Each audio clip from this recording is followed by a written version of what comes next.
Bien, en este video vamos a tratar de ver y de meternos en los tipos de energía. Lo que habíamos visto nosotros es que cuando hablamos de energía estamos hablando de la capacidad de producir un trabajo, ¿sí? Lo habíamos relacionado con la energía que yo necesito para correr una maratón o jugar un partido de fútbol. Entonces digo, si yo no tengo energía, bueno, no puedo correr, no puedo desplazarme haciendo fuerza a una distancia determinada, es decir, no puedo producir un trabajo. Entonces, esa energía es esa capacidad de producir un trabajo. Acuérdense, el trabajo es laboro. Ahora, nosotros vimos que la energía podía ser energía cinética, podía ser energía potencial y que esa energía, ¿sí?, nunca se perdía, se transformaba, ¿sí? Y entonces lo que no cambiaba era esto que era la energía mecánica. ¿Se acuerdan? Tenía algo que estaba a una altura determinada, entonces tenía mucha energía potencial. Como no se movía, no tenía energía cinética. A medida que se iba empezando a mover, iba aumentando la cinética e iba disminuyendo la potencial. Y la mecánica era la que se mantenía. Ahora, nosotros sabemos que la energía se origina a partir de algo. Puede ser por el movimiento de agua, ¿sí? Movimiento de agua puede ser energía hidráulica, puede ser energía, qué sé yo, mareomotriz, por ejemplo, también por medio del agua. Puede ser energía eólica por medio del aire, los molinos de viento, ¿sí? Puede ser energía nuclear, puede ser energía química. Es decir, hay un montón de formas, energía solar, hay un montón de formas donde yo puedo extraer energía para después, obviamente, producir un trabajo.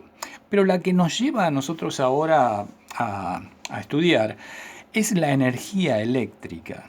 Entonces digo, ¿por qué existe la energía eléctrica? Digo, bueno, la energía eléctrica tiene que ver con lo que hablábamos acerca de la naturaleza eléctrica de las cosas. Digo, ¿y qué es la naturaleza eléctrica de las cosas? Bueno, que las partículas fundamentales, los átomos, están formadas por protones, electrones, neutrones, quarks, un montón de partículas subatómicas. Y de esas partículas subatómicas, las que se encuentran en el exterior son los electrones. Y esos electrones, entonces, de acuerdo a lo que yo vaya haciendo con esa sustancia, los puedo llegar a hacer transmitir la energía, ¿sí? Y entonces vimos que podíamos hacerlo por medio de fricción, es decir, friccionando para un lado, friccionando para el otro. Lo podíamos hacer por medio de la inducción, es decir, acercando algo, o por medio del contacto, cuando uno toca a otro y ¡pam!, me parece como que me va a dar una patada. Bien, esos fenómenos eran fenómenos electroestáticos, es decir, que no había el desplazamiento de electrones de un lado a otro, sino que era nada más que una descarga. Ok, ahora, la electricidad ya es el desplazamiento de esa energía de un punto a otro. Entonces, fíjense, en la electrostática es nada más que tocar algo y que se produzca la descarga. En la electricidad hay una migración de electrones de un punto a otro, ¿sí? Entonces digo, para que los electrones puedan llegar a circular de un punto a otro, el elemento, la característica del elemento que lo tiene que llevar, tiene que ser conductor, ¿sí? ¿Conductor de qué? Y conductor de la electricidad, ok. Y ahora digo, ¿y cuáles son los elementos que son conductores de la electricidad? Bueno, los metales. ¿Por qué los metales? Porque tienen pocos electrones en su último nivel de energía, ¿sí? Supongamos el oro, bueno, tiene 2, 8, 18, y en el último nivel de energía tiene un electrón o dos electrones. Por eso es un buen conductor. Caso contrario, los no metales tienen muchos electrones en su nivel de energía, 5, 6, 7. Entonces cuando yo quiero que un electrón avance entre un átomo y otro, bueno, va a ser imposible. ¿Por qué? Porque chocarían uno con los otros y entonces no los dejarían pasar. Por eso son aislantes, ¿sí? El mango de un destornillador es aislante. Estaba viendo si acá tenía uno. No, no tengo. Bueno, eso sería un aislante, ¿sí? Y hay otros que son importantes también, que son los semiconductores, que lo vimos nosotros en el caso de el silicio, ¿sí? Entonces digo, las computadoras, los teléfonos, los celulares, todos están hechos con semiconductores. ¿Por qué? Porque tienen la particularidad de, en determinadas condiciones, dejar pasar la corriente eléctrica y en determinadas condiciones no, ¿sí? Y eso es lo que me hace un bit de la computadora, ¿sí? Sí, no. Entonces, según el mensaje que yo mande, lo deja pasar o no lo deja pasar. ¿Tá? Que no pasaría con un aislante, porque no lo dejaría pasar de ninguna manera, y no pasaría con un conductor, porque sí o sí lo deja pasar. ¿Sí? Entonces, los semiconductores nos sirven de eso. ¿Sí? Las células fotoeléctricas, hay un montón de cosas que están hechas con semiconductores. Ok, seguimos entonces. Para que entonces yo genere electricidad, tengo que tener una fuente generadora de electricidad. ¿Sí? Nosotros la vamos a representar con estos dos palitos en paralelo, uno más largo y uno más chico. ¿Sí? La fuente, ¿qué sería? Bueno, sería una pila, una batería, ¿sí? La fuente, el toma corrientes de casa. Esas son las fuentes que generan la electricidad. Acuérdense que la diferencia entre pila y batería, que la pila se agotó y se agotó, o sea, es una reacción química, adentro de la pila hay una reacción química donde genera electrones. Esa reacción genera la migración de electrones. Cuando se acabó la reacción química, ¿sí? Bueno, se acabó la energía de la pila. Ahora, una batería es una reacción química reversible, es decir que A más B me da C y hay desplazamiento de electrones. Pero a su vez, C con electrones pueden llegar a generar A más B. Entonces yo recargo este celular, ¿sí?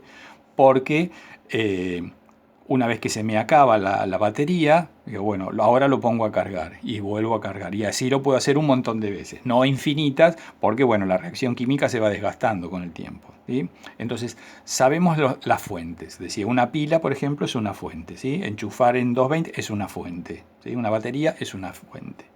Bien. Después, ¿qué otra cosa conocemos? Bueno, conocemos el interruptor. ¿Qué es el interruptor? Y la llave de luz. Prendo y apago. Prendo y apago. Parezco Mero Simpson. O con el celular también, ¿sí? Prendo y apago, prendo y apago. Ese es el interruptor. ¿Qué otra cosa más necesito? Bueno, tengo que tener lo que se llaman los resistores. ¿Qué son los resistores? Y con lo que yo voy a transformar la corriente eléctrica o la energía en otra cosa, que podría ser energía lumínica, la energía sonora, un ventilador, no sé, hacer lo que sea con esa energía, ¿sí? Bueno, todo eso va a funcionar cuando yo arme esto que es el circuito eléctrico. Fíjense, si ustedes tienen una pila y arriba de la pila, en el polo positivo o negativo, en cualquiera, de la pila, ponen una lamparita, uno podría decir, bueno, tendría que prender. No va a prender. Digo, ¿qué es lo que necesito? Bueno, necesito sacar un cable de uno extremo de la lamparita y enviarlo a la parte de abajo de la pila. Entonces lo que hice ahí es hice circular la corriente eléctrica, esto que les decía yo, la electricidad, ¿sí?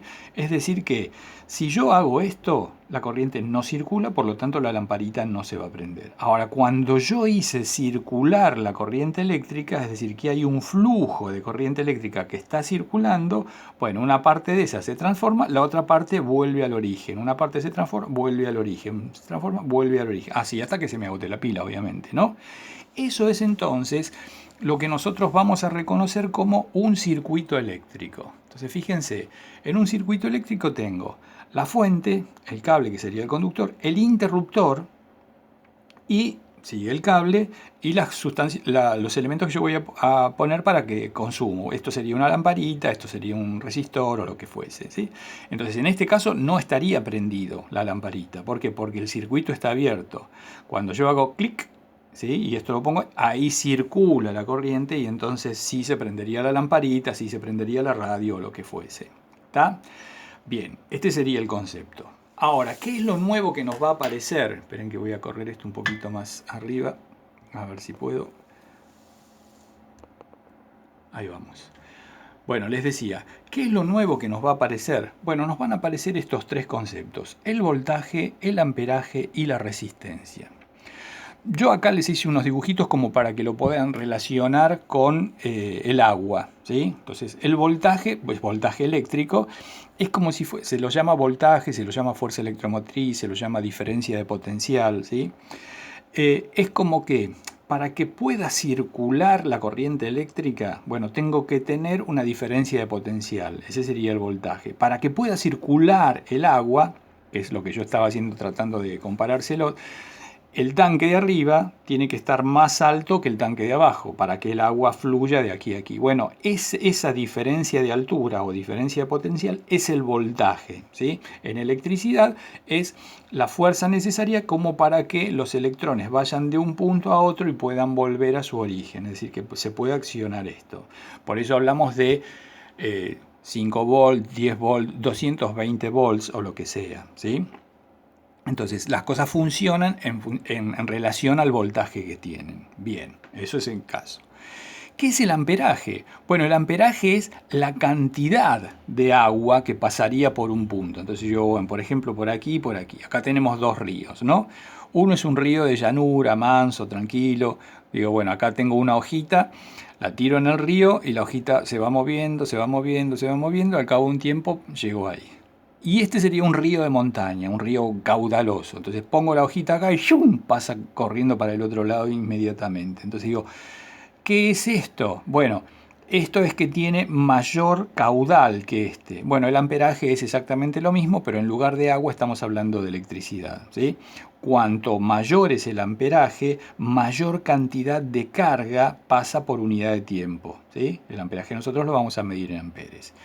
Y finalmente, el último concepto es la resistencia. Digo, ¿y eso con el agua cómo lo podría decir? Bueno, supongan un río limpio, ¿sí? La hojita o lo que sea, el bote va a circular de un lado a otro, ok. Ahora, tengo un río que tiene un montón de piedras, ¿sí? Entonces la hojita, tac, choca con una, choca con la otra, choca con un... Eso sería la resistencia, ¿sí? La resistencia que se opone al paso de la corriente de agua. En el caso de la electricidad, la resistencia que se opone al paso de la corriente eléctrica, ¿sí? Bien, esos son los tres conceptos que vamos a usar nosotros ahora para empezar a hacer este trabajito. Acuérdense entonces, el voltaje se mide en voltios, el amperaje se mide en amperes y la resistencia se mide en ohms. Voltaje lo vamos a representar, los voltios con B, los amperes con A y los ohms con esta letra griega que es la omega. Y para aplicar y para resolver todos los ejercicios que van a tener que hacer ahora es nada más que esta formulita.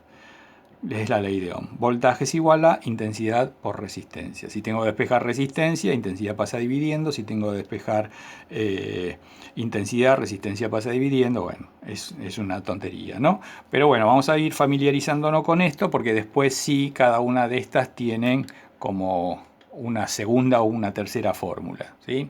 Así que con esto van a tener como para resolver el trabajo práctico, que es relativamente sencillo, ya les digo, es solo aplicar esta formulita e ir familiarizándonos con estos conceptos de voltaje, amperaje, resistencia.